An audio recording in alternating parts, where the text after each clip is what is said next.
Herkese merhabalar sevgili dostlar. Yeni bir videoya hepiniz hoş geldiniz. Tabii ki de bu videoda anlatılanlar tıpkı diğer videolarda olduğu üzere kesinlikle ve kesinlikle yatırım tavsiyesi değildir arkadaşlar. Sohbet edeceğiz bu videoda da muhabbet edeceğiz kıymetli dostlarım. Sui konuşacağız. Sui altcoin'den biraz bahsedeceğiz. Sizden gelen istek doğrultusunda kıymetli dostlar. Neydi bu Sui diye şöyle bir baktığımızda bildiğiniz üzere Bitcoin Satoshi Nakamoto tarafından icat edilen bir ana blockchain ağı. Gel zaman git zaman Ethereum sahipleri, Ethereum kurucuları dediler ki bu Bitcoin artık eskidi. Yeni bir blockchain ağına ihtiyaç var diyerekten akıllı sözleşmeler yazaraktan Ethereum'u kurdular arkadaşlar.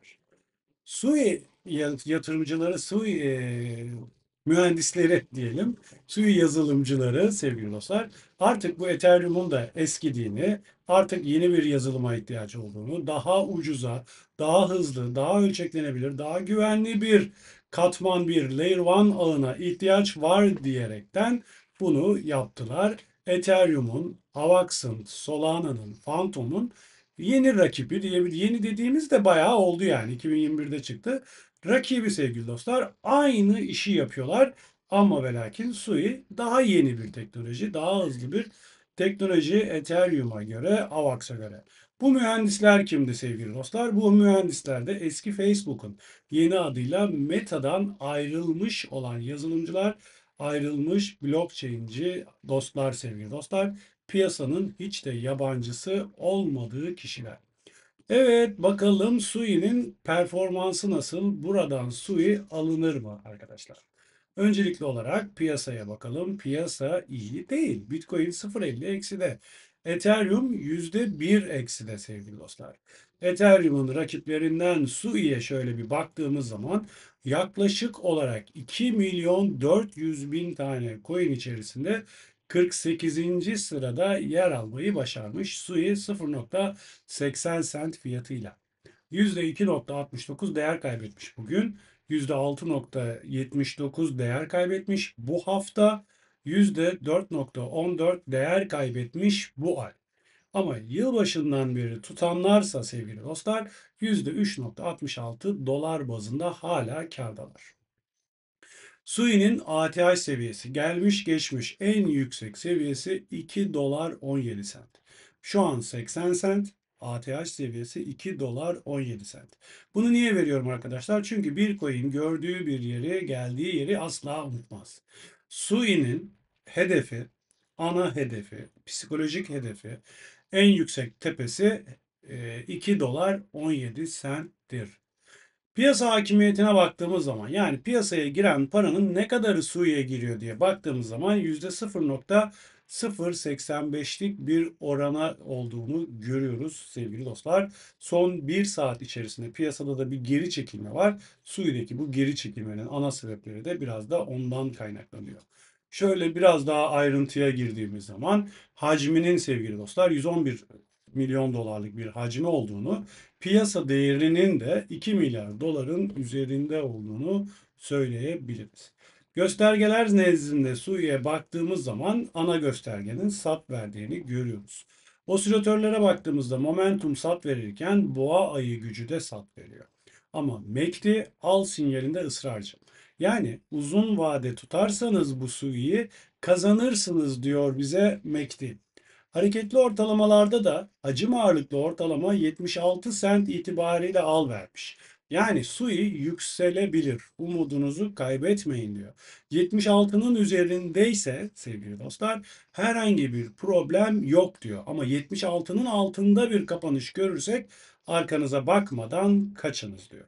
Hull hareketli ortalamada bize genelde kaldıraçlı işlemlerde kullandığımız bir hareketli ortalamadır. 82'den geçiyor arkadaşlar. 82'nin altında kaldığı müddetçe short işlem, 82'nin üzerine atarsak long işlem açarız diyor. Hull hareketli ortalamaya göre al-sat yapan kişiler. Şimdi dedik ya sevgili dostlar yaklaşık 2 milyon 400 bin tane coin var diye.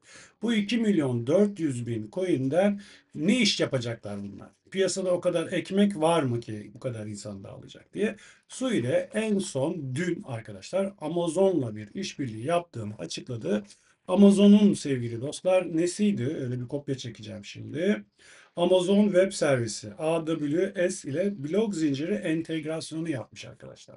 Yani Amazon'un müşterisi de var. Sui'nin müşterisi de var arkadaşlar. Sui öyle unutulmuş, boşta kalmış, hiçbir iş yapmayan, karşısına işte Ethereum'u almış, ona müşteri mi kalır? Herkes Ethereum'cu derken Sui'ye müşteri kalmaz diye düşünmeyin. Daha dün Amazon'la bir anlaşma yaptı bile. Peki Sui buradan alınır mı? Şimdi grafik tarafına geçelim. Grafikte şöyle bir görsel çıkıyor karşımıza sevgili dostlar. Bir düşüş sinyali var, sell sinyali. Ardından buy sinyalinden sonra hemen tekrar sell, buy sinyali ve bu buy sinyalinden sonra sell'e dönüyor ikinci buy sinyali. Bu buy sinyali, buradaki buy'ın üzerine attığında büyük bir yükseliş geliyor. Büyük bir yükseliş başlıyor. Özeti bu. Şimdi geldiğimizde gene bir sell sinyali var arkadaşlar. Sui cephesinde aşağıya doğru düşüyoruz, düşüyoruz, düşüyoruz. Bir buy sinyali. Buy sinyalinin hemen ardından sell'e dönüyor. Buy sinyalinin hemen ardından sell'e dönmüştü. Ardından bir yükseliş, sell'den sonra, düşüşten sonra bir yükseliş. Sell sinyali devam ederken şuradaki buy sinyalinin üzerinde bir buy sinyaline ihtiyacımız var. Güçlü bir yükseliş için. Yani arkadaşlar ne diyor bu adam? Çok teknik konuştu, çok karışık konuştu diyenler için kısacası Sui'de alabilmemiz için Sui'de şuradaki gibi güçlü bir hareket görebilmemiz için uçan kaçan ne kadarlık bir hareketten bahsediyoruz? Şöyle baktığımızda şuradan alalım. 110 günde %450'lik bir yükseliş için, 4 katlık bir yükseliş için, 4,5 katlık bir yükseliş için 89'un üzerine atmamız gerekiyor. 89'un üzerinde bir kapanış, 2 günlük bir kapanış gördüğümüzde Sui'de problem bitmiş oluyor. Her şey bahar bahçe yolumuz aydınlanmış oluyor. Şu an için baktığımızda evet güzel görünüyor. Birkaç gündür iyi fena değil ama 89'un düz hesap diyelim mi biz buna? 90 diyelim.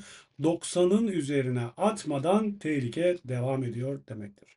Peki normal olarak şöyle baktığımızda farklı bir yoldan baktığımızda 4 saatlik grafikte sevgili dostlar 200 ma hareketli ortalamamızı görüyorsunuz. Şu kırmızı çizgiye arkadaşlar şu takip eden kırmızı çizgiye 200 günlük 4 saatlikte 200 birimlik hareketli ortalama.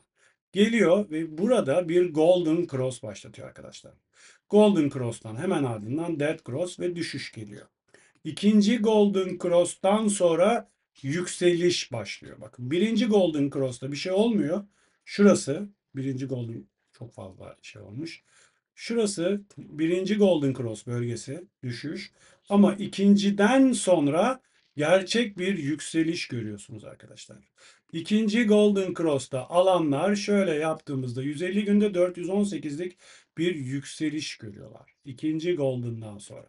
Şimdi bugüne geldiğimizde bu aşağıya doğru düşüyor arkadaşlar. Kırmızı 200 mA geliyor ve burada birinci Golden Cross'unu yapıyor. Birinci Golden Cross'tan sonra tekrar düşüyor. Nasıl? Şuradaki gibi. Birinci Golden Cross'tan sonra tekrar düşüyor. Birinci Golden Cross'tan sonra tekrar düşüyor ve ikinci Golden Cross'unu da birkaç gün öncesinde ayın 19'unda yapmış arkadaşlar. Tıpkı şurası gibi. İkinci Golden'dan sonra hafif bir düşüyor sonra uçuyor. Şimdi hafif bir düşüyor sonra uçuyor mu acaba? Uçmaması için hiçbir sebep yok. Daha doğrusu bir tane sebep var. O da 89 bölgesi sevgili dostlar. Hiç acele etmiyoruz. Yani şuradan da baksak, buradan da baksak arkadaşlar, şöyle kısa vadeden de baksak karşımıza 89 bölgesi, düz hesap 90 bölgesi çıkıyor. 90'ın üzerine atan bir Sui alınır arkadaşlar. Tabii ki de yatırım tavsiyesi vermeden söylüyorum.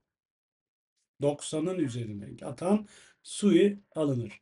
90'ın altındaysa tehlike devam ediyor demektir. Kıymetli dostlarım, gördüğümüzü söylüyoruz. Gördüğümüz bu. Peki hedef ne olur arkadaşlar? Boğa hedefimiz ne olur bizim bu Sui'de diye şöyle baktığımızda Burada koca karılara sorarlar. İşte bu bebekken işte bu çocuk ne olacak diye. Bu çocuk işte uzun boylu mu olacak, kısa boylu mu olacak, şişman mı olacak, zayıf mı olacak diye. Onlar da koca karılar da bunlara bakarlar ve bir tahminde bulunurlar. Anası böyle, babası böyleyse bu da şöyle olur diye. Biz de daha önceki bunun hedeflerine bakaraktan, çıktığı tepelere bakıp düştüğü yerlere bakaraktan arkadaşlar koca karı hesabıyla biraz da matematiğin yardımıyla, Fibonacci'nin yardımıyla bir boğa hedefi belirliyoruz arkadaşlar. Ve Sui'nin boğa hedefi 6 dolar 31 sent olduğu ortaya çıkıyor. Sui'mizin şu an 80 olan fiyatı sevgili dostlar 6 dolar 31 sent olarak karşımızda. Ne zaman? 2025 boğasının sonlarına doğru. Anlaşılmayan bir şey sanırım yoktur. Önce 90'ı kıracağız. 90'ı kırdıktan sonra ufak ufak alımlar yapmaya başlayacağız.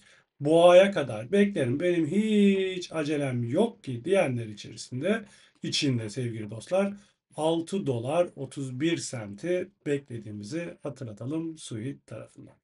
Evet canlar benim söyleyeceklerim bu kadar. 90'a kadar. Elinizde varsa panik yapmadan bekleyin. Elinizde yoksa da 90'ın üzerine atmasını bekleyin. Pek de bir şey kaybetmiş olmazsınız diye düşünüyorum. Karar sizin. İster alırsınız, ister almazsınız. Bir hatırlatma yapalım.